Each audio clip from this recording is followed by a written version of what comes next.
राजा महाराजा का श्राप। बहुत समय पहले की बात है। राजा महाराजा नाम का एक समृद्ध राज्य था, जहां राजा अधीर सिंह का शासन था। वे पराक्रमी और न्यायप्रिय थे, लेकिन उनके महल में एक रहस्य छिपा था। कहते थे कि राजमहल के एक गुप्त कक्ष में एक भयंकर श्राप छिपा था, जिसे कभी खोला नहीं जाना चाहिए। लेकिन कोई नहीं जानता था कि यह श्राप क्या था और क्यों दिया गया था। रहस्यमयी घटना। एक दिन राजमहल में अजीब घटनाएं होने लगीं। रात को सैनिकों को परछाइयां दिखती, अजीब आवाजें सुनाई देती और कई बार महल के दरवाजे अपने आप खुल जाते। राजा ने पहले इसे भ्रम माना, लेकिन जब उनके सबसे विश्वसनीय सैनिक अचानक गायब होने लगे तो वे चिंतित हो गए।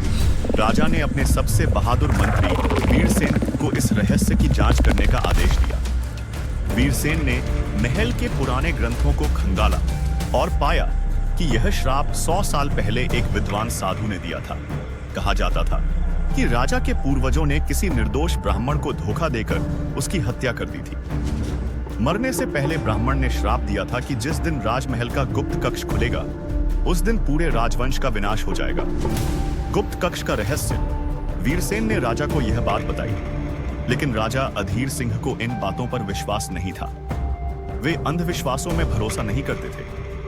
उन्होंने आदेश दिया कि गुप्त कक्ष को खोलकर देखा जाए कि वहां आखिर क्या छिपा है। रात के समय राजा और उनके कुछ सैनिक मशालें लेकर गुप्त कक्ष के पास पहुंचे। जैसे ही दरवाजा खोला गया, एक तेज हवा चली और भीतर अंधेरा छा गया। भीतर एक पुराना सिंहासन था, जिस पर धूल जमी थी, और सामने एक पत्थर की पट्टी रखी थी, जिस पर लिखा था, जो भी इस कक्ष में प्रवेश करेगा, उसका विनाश निश्चित है। इतना पढ़ते ही महल की दीवारें हिलने लगी, जैसे भूकंप आ गया हो। सैनिक भयभीत होकर पीछे हट गए, लेकिन राजा आगे बढ़े।